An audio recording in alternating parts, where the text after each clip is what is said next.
Is it finally time for LeBron James to retire? Now, before you light up the comments, no, this isn't some I hate LeBron hit piece. This is about reality. This is about legacy. And this is about the NBA finally moving forward. Recently, actor and basketball fanatic Michael Rappaport dropped a brutal but honest take about LeBron James. Everybody sees what he sees. And he also talks about the current state of the Lakers. This happened on a Skip Bayless show. And honestly, he said what a lot of fans are thinking but don't have the platform to say. Let me show you exactly what Rappaport had to say because the clip says it all. But first, welcome. My name is Paul and this is The Basketball Show, where I talk today's NBA, current events, news, players, and more. All completely unbiased, even though some people disagree, because any opposing opinion to weak people is always called hating. Truth is truth, and I try to stand by that. Here's the clip. I think it's time to move on. I feel like he sucks the joy out of that team. I feel like it would be in their best interest, unless they're able to, really get some other pieces to let him go or to move on from him. Obviously, there was points this season where he was. There were some stretches where he was top 5 player. There were other stretches where he was top 10 player. But, for any one person in today's NBA to be able to carry a team is insane.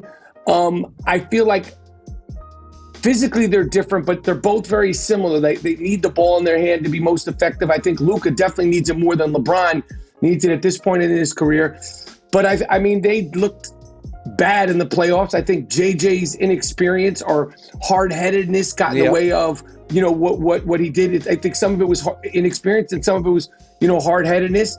That being said, they lost to a better team. They have pieces. They can move people around. And, it's the Lakers. They're going to do something because it's, the greatest show on earth, or it's supposed to be the greatest show on earth. And whether you hate them or not, we're talking about them, and they're in Cancun somewhere.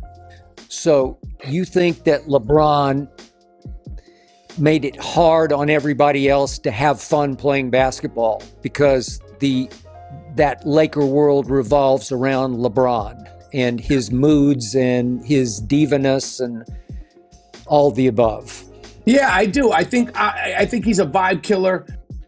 Now that you've seen that, let's break it all down. He's still good, but not that guy anymore. No one is denying LeBron James can still play. He averaged 25 points and 7 assists this season. At times, he still looked like a top 10 player maybe in the NBA on occasion. But here's the thing. Being good sometimes doesn't cut it anymore. Especially when you're the face of the franchise like the Lakers. The Lakers aren't a rebuilding team. They're not here to babysit legacies. They're here to win championships. And right now, LeBron is no longer the guy who can drag a team through the playoffs like he used to. Yes, he has flashes, but flashes aren't enough. When you're burning up cap space, dominating headlines, and wrapping team dynamics, the team revolves around him, and that's the problem. Let's be honest. When LeBron James joins your team, it stops being your team. It becomes the LeBron Show. Everything's about LeBron. His minutes, his rest schedule, his preferred teammates, his public comments, his coach problems. That's exhausting for role players. It's draining for coaches.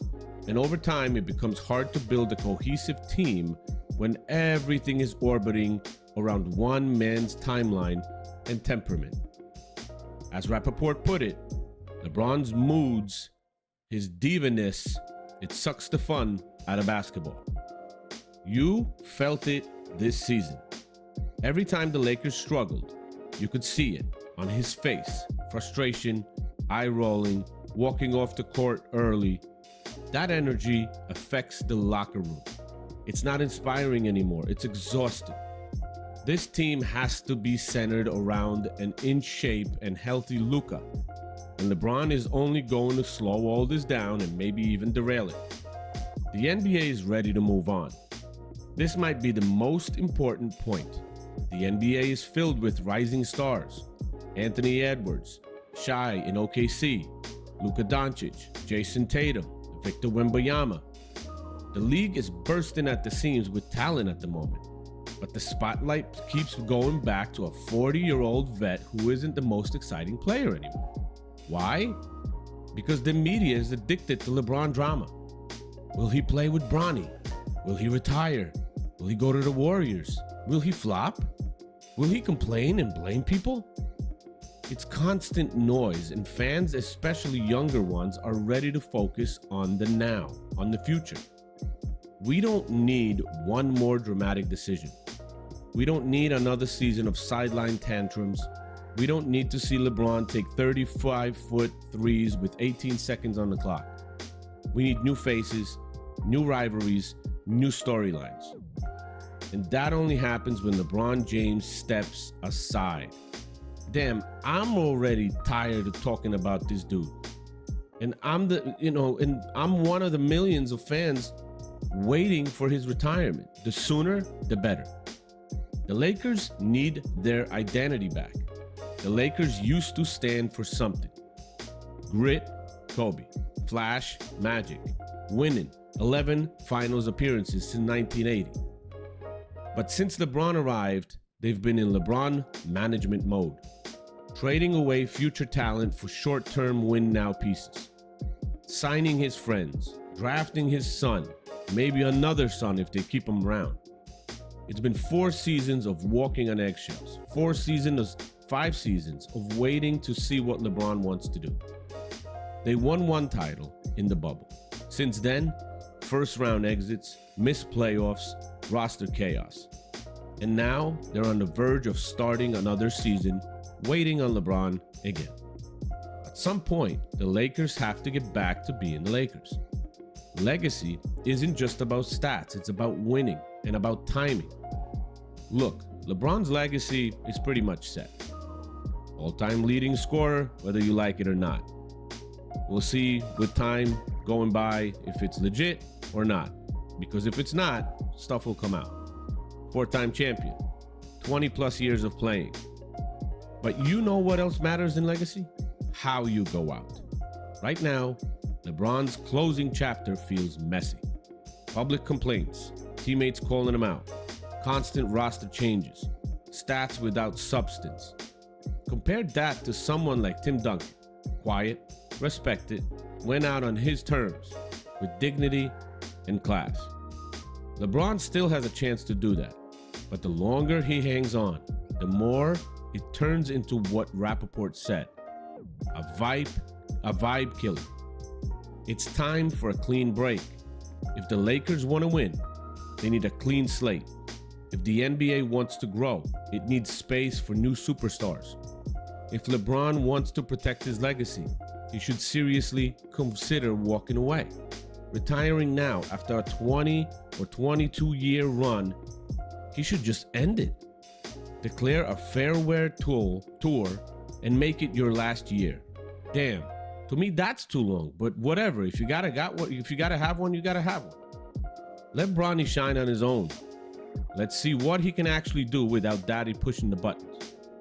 Let the Lakers build, let the league evolve, because right now, it's starting to feel like LeBron is staying just to stay. Final thoughts. This isn't hate, this is clarity. Michael Rappaport said what many fans feel. LeBron is a vibe killer. It's time to move on. And honestly, I think he's right. If you want to chase stats and hang on, that's your call. But if you want to protect the legacy you spent over 20 years building, whatever it might be, maybe it's time to bow out gracefully. No more drama, no more divas, just peace. Let me know what you guys think in the comments. Is it time for LeBron to retire? Has his presence become a burden? Or does he still have something left? Hit like if you're ready for the NBA to finally move forward. Subscribe for real basketball talk. No agendas, no fluff. I'm Paul. This is The Basketball Show. Catch you next time.